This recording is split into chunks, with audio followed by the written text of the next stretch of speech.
माझी तब्येत कमी होईल ती होईल, जेव्हा होईल तेव्हा होईल, नक्कीच होईल. पण माझ्या डोक्याला एक केस राहणार नाही तोपर्यंत, असं मला वाटायला लागलंय. का ते पुढे सांगते तुम्हाला. शेवटपर्यंत व्हिडिओ पहा, कुठेही स्किप करू नका. नमस्ते सगळ्यांना, श्री स्वामी समर्थ. तर रात्रीचं रुटीन तुमच्यासोबत शेअर करते. म्हणजे 5 वाजले होते दुपारचे आणि मला आर्यनला कटिंग करण्यासाठी घेऊन जायचं होतं, कारण स्कूलमधून त्याला सांगितलं होतं की आज लास्ट दिवस आहे बाबा, आज तरी कटिंग करून ये.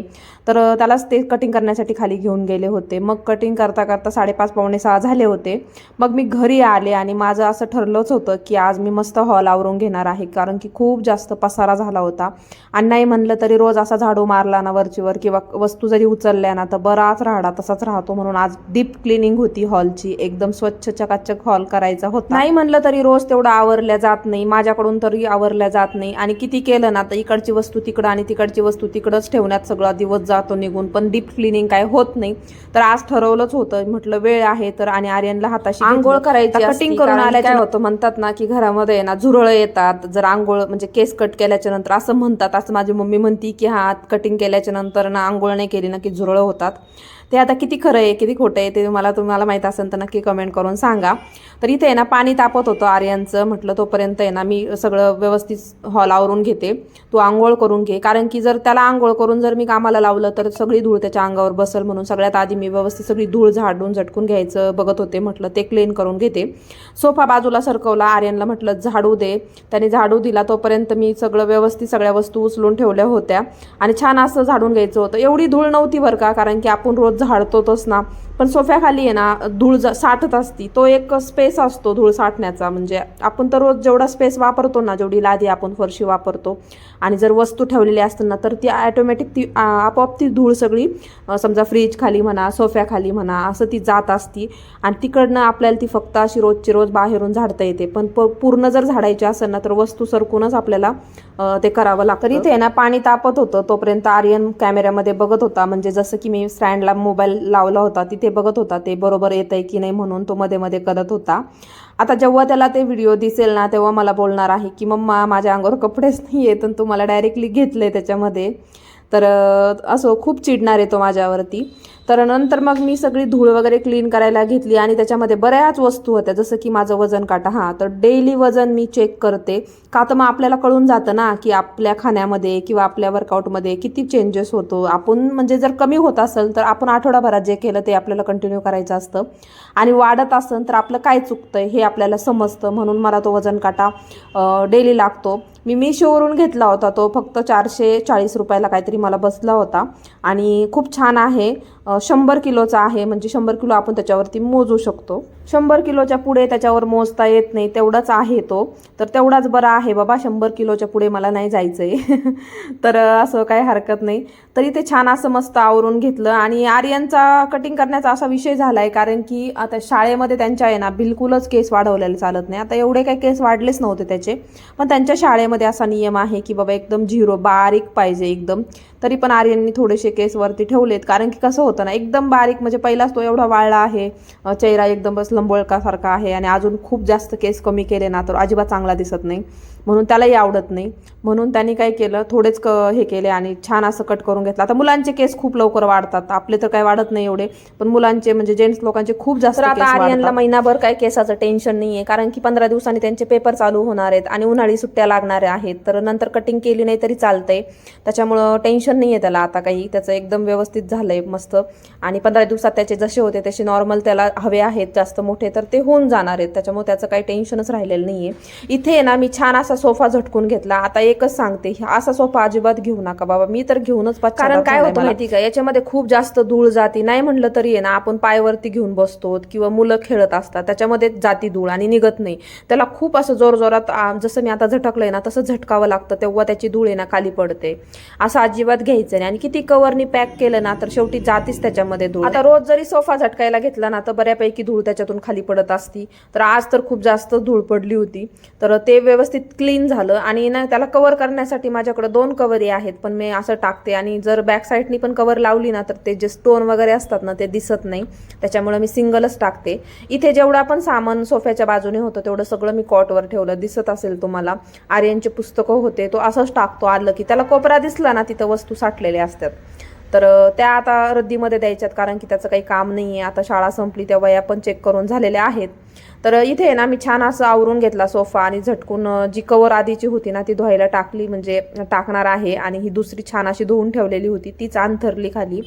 बॅक साईडनी सुद्धा आपण टाकू शकतो, म्हणजे अशा 2 आहेत त्या. खरं तर 350 रुपयाला घेतल्या होत्या मी, पूर्ण 2 सोफ्याच्या आणि खुर्चीच्या, आणि पूर्ण तो सोफा आहे त्याच्या. अशा 350ला बसल्या होत्या, छान असं होत्या त्या.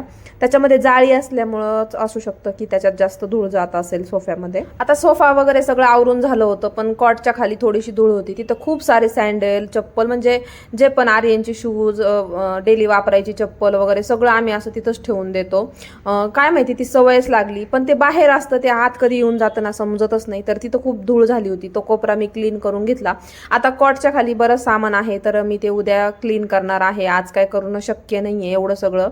बरंच सामान म्हणजे कॉटच्या खाली रांगोळी ठेवलेली असती, किंवा मग आर्यननी जर आता मध्ये पतंग उडवत होता तर खूप सारे पतंग आहेत, तर ते जे नको आहेत ते मी टाकून देणार आहे. आणि रांगोळी तर त्या कोपऱ्यामध्ये ठेवली की आपल्याला पटकन रांगोळी म्हणजे भेटती.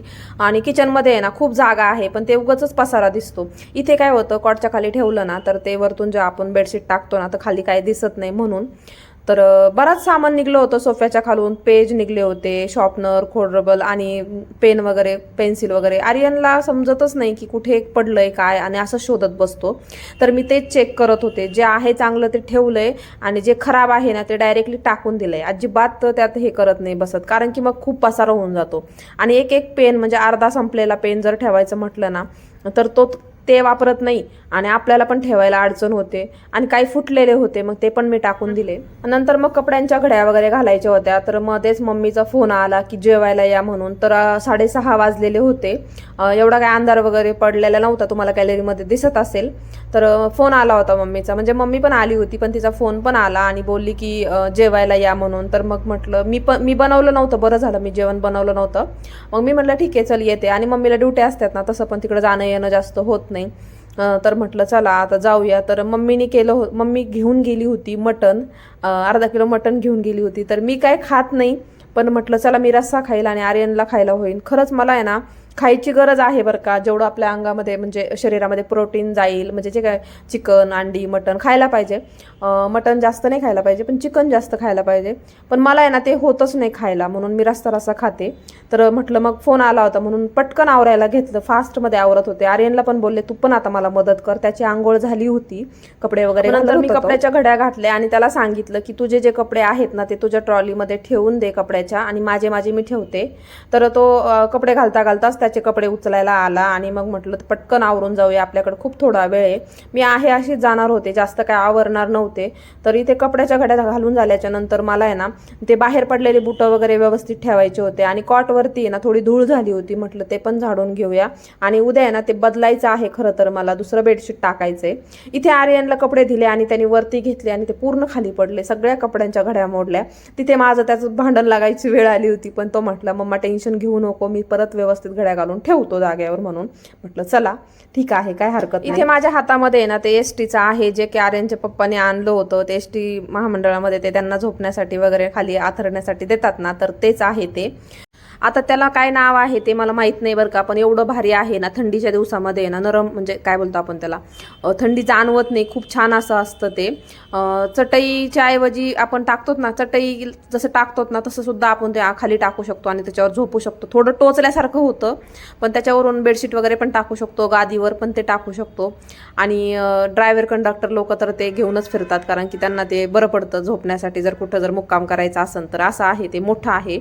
त्याला काय नाव आहे ते मला माहीत नाही, पण त्यांनी ते आणलं होतं, तर तेच मी बाहेर ठेवलं, कारण की त्याला आता वाटत होतं धुवावं आधी, म्हणजे धुवून काढावं. तर ते मला यांना विचारावं लागेल की त्याला धुवायचंय, कसं करायचंय, काय करायचं मला माहित नाही, आणि खूप मोठं पण आहे. इथे आर्यनचं आवरलं होतं, मग त्यांनी काय केलं, बाहेरचे जेवढ्या पण चपला, जेवढे पण शूज वगैरे आहे ना ते व्यवस्थित तिकडे गॅलरीमध्ये लावत होता. तर त्याला सांगितलं मी ते लावायला व्यवस्थित जिथले तिथं. तर इथे पाहू शकता एवढी धूळ होती, माझे पाय खूप जास्त खराब झाले होते, म्हणून मी वरती पाय काय ठेवले नाही. आणि म्हटलं म्हटलं उगाच ते सगळं खराब होऊन जायचं, तर मला तर फ्रेश व्हायचंच होतं. पण पाहू शकता खूप जास्त धूळ झाली होती.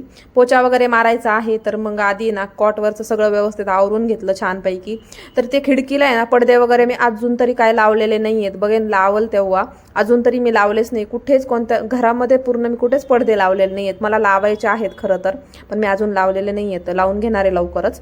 तर इथे खूप जास्त खिडकीपाशी ना धूळ साठती. खिडकी तर 24 घंटे लावलेली राहते, पण धूळ येते. तर समोरच्या दरवाजातून जास्त धूळ येते, जिकडे किचनचा दरवाजा आहे ना तिथून. जास्त मी उघडा ठेवतच नाही, जरी तरी ठेवला ना तर धूळ येतीच.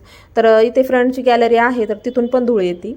तर धुळीला आतमध्ये येण्यासाठी किंवा धूळ तयार होण्यासाठी दरवाजा खिडकी लागत नाही, ती ॲटोमॅटिक खूप जास्त होत असते घरात सुद्धा.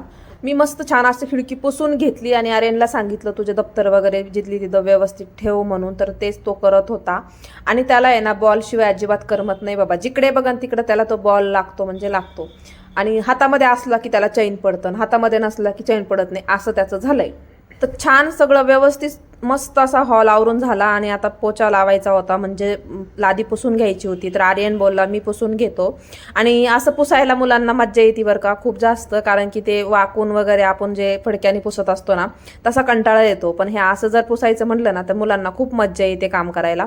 आर्यन रोजच हॉल पुसून घेतो, त्याला आवडतं. म्हणजे एक काम माझं पण होऊन जातं, नाहीतर मग किचन आणि बेडरूम तर मलाच पुसावं लागतं, कारण की किचनमध्ये जास्त खरडून रगडून पुसावं लागतं, कारण की तिथे डाग वगैरे पडलेले असतात. तर हॉलमध्ये नसतात. आम्ही हॉलमध्ये जेवत नाही खरं तर, किचन खूप मोठा असल्यामुळं किचनमध्येच जेवतो आम्ही, हॉलमध्ये बसत नाही. त्याच्यामुळे हॉल सोपा आहे आर्यनला पुसण्यासाठी, म्हणून तो पुसत असतो.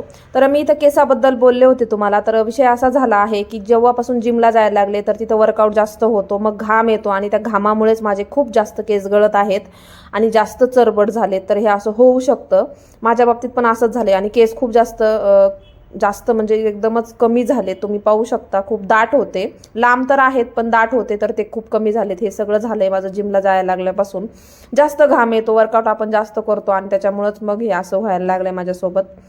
तर काय हरकत नाही, असं मस्त आवरून घेतलं, दरवाजा वगैरे लावला आणि मम्मीच्या घरी गेलो. तर मम्मी जेवण बनवत होती, तर भाकरी तिच्या हातच्या छान लागतात आणि मटणाची भाजी पण ती भारी बनवती. तोपर्यंत मी तिच्या फोनवरती नागिन बघत होते, मला नागिन शो खूप जास्त आवडतो. आणि आर्यन पप्पाच्या फोनवरती गेम खेळत होता आणि माझ्या फोनमध्ये ना नागिन शो लागत नाही खरं तर, त्याचे पैसे भरावे लागतात. तर मम्मीच्या फोनवरती ते महिन्याला फ्री असतं ना, तर मम्मी काय त्याच्यावर बघत नाही जास्त, त्याच्यामुळे मग मला बघायला भेटतं. मी गेले तर कधीतरी बघत असते. मग मी पूर्ण नागिन बघून झालं, त्याच्यानंतर मम्मीने पूर्ण जेवण बनवलं. आणि आज काय मी जेवणाला बिलकुल मम्मीला मदत केलेली नाही आहे, कारण की जी भाजी बनवायची होती ती छान बनवती आणि भाकरी पण ती छान बनवती, त्याच्यामुळे एवढंच जेवण होतं. नंतर मस्त असं जेवण केलं आणि नंतर मी पप्पाला सांगितलं आम्हाला सोडा, कारण की आम्ही येता वेळेस पायी आलो होतो, त्याच्यामुळे त्यांनी आम्हाला सोडलं. जास्त अंतर नाही आहे, जास्त लांब नाही आहे, त्याच्यामुळे काही वाटत नाही. नंतर मस्त घरी आलो आणि आता काय झोपायचंच होतं, मग म्हटलं चला व्हिडिओ एंड करूया. त्याच्यासाठीच मी कॅमेऱ्यामध्ये बघत होते, पण ज्यावेळेस मी शूट करते त्यावेळेस समोरून कॅमेऱ्याने करते, तर ह्यावेळेस असा उलटा पकडला होता. म्हटलं बघूया कसं जमतंय, म्हणून आर्यनला म्हणत होते कशी दिसते सांग, तर तो हसत होता. असो तुम्हाला व्हिडिओ आवडला असेल तर नक्की लाईक करा आणि चॅनलला सबस्क्राईब करा. तर भेटू छान अशा नवीन व्हिडिओमध्ये, तोपर्यंत सगळ्यांना श्री स्वामी समर्थ, बाय बाय.